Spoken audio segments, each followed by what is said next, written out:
श्राप, रक्तपात। इतिहास के पन्नों पर लिखी यह कहानी कोहिनूर की कहानी है।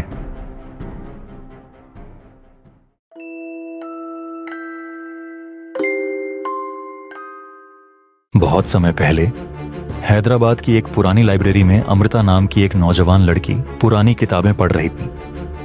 वो कोहिनूर नाम के मशहूर हीरे की हकीकत जानना चाहती थी। लोगों का कहना था कि यह दुनिया का सबसे खूबसूरत हीरा है। ये एक तारे की तरह चमकता था और जिसके पास होता उसे बड़ी ताकत मिलती थी। मगर लोग ये भी कहते थे कि इस हीरे पर एक भयानक बद्दुआ यानी शाप है। पुराने जमाने में कोहिनूर एक मंदिर में रखा जाता था। कहा जाता था कि यह एक देवी की मूर्ति की आंख थी। एक रात कुछ सिपाहियों ने मंदिर में घुसकर कोहिनूर चुरा लिया। जब उन्होंने ये हीरा निकाला तो जमीन हिली और दीपक अजीब तरह से जलने लगे। ऐसा लगा जैसे खुद देवी गुस्से में चीख उठी हो। उसी पल से जिस भी राजा ने कोहिनूर अपने पास रखा उसे दुख और बर्बादी का सामना करना पड़ा। बड़े बड़े राज्य मिट गए, राजा पागल हो गए और खानदान टूट गए। ये हीरा जिसको भी मिला उसे बदकिस्मती ही मिली। जैसे जैसे अमृता पढ़ती गई उसे एक पुराने पुजारी का छुपा हुआ पैगाम मिला। उस पुजारी ने लिखा था कि यह शाप तभी खत्म होगी जब कोहिनूर वापस उसी जगह पहुंच जाएगा जहां से उसे चुराया गया था। पुजारी ने लिखा कि यह पत्थर बस एक हीरा नहीं बल्कि देवी की ताकत रखता है। चोरी होने की वजह से वो ताकत काली और गुस्से से भरी हो गई थी। एक बरसाती शाम अमृता ने फैसला किया कि वो जंगल में गहरे छुपे उस पुराने मंदिर के खंडहर देखने जाएगी। वो घने पेड़ों के बीच कई घंटे चली जब तक टूटे हुए स्तंभ और काई जमी हुई पुरानी नक्काशी वाले पत्थरों तक नहीं पहुंच गई। अंदर अंधेरा और सन्नाटा था। अचानक उसे खामोशी में कोई धीमी सी आवाज सुनाई दी। उसे हल्की सी रोशनी दिखाई दी और लगा जैसे कोई उसे देख रहा हो। अमृता ने अपने मन में तस्वीरें देखीं। सदियों तक कोहिनूर अलग अलग ताजों में जगमगाता रहा। ताकतवर राजा इसे पकड़े रहे, पर जल्दी ही उनकी सेहत, दिमाग या हुकूमत हाथ से फिसल गई। उसने फौजियों, चोरों और सौदागरों को देखा जो इस हीरे से फायदा उठाना चाहते थे, मगर हर बार अंजाम आंसू और खून था। अब उसे समझ आ गया कि इस हीरे की खूबसूरती इंसानों की लालच को बाहर ले आती थी और यही लालच उन्हें तकलीफ देता था। फिर अमृता को देवी का चेहरा दिखाई दिया।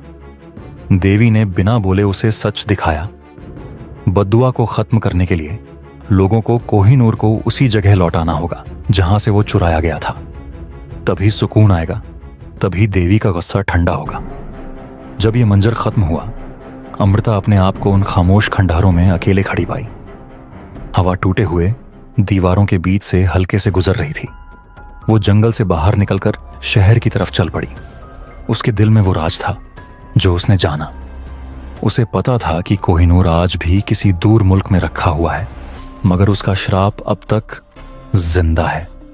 जब तक उसे वापस मंदिर में नहीं लाया जाएगा ये शाप इंसानों के दिलों में रहती रहेगी, याद दिलाती रहेगी कि पवित्र चीजों को चुराने का अंजाम कितना खतरनाक हो सकता है।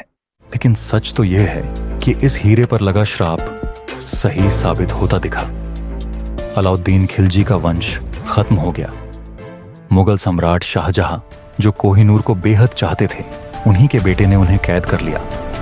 फारस के शासक नादिर शाह जिन्होंने 1739 में इस हीरे को छीन लिया था, उनकी जल्दी ही हत्या कर दी गई। अफगान शासक अहमद शाह दुर्रानी का साम्राज्य भी बिखर गया।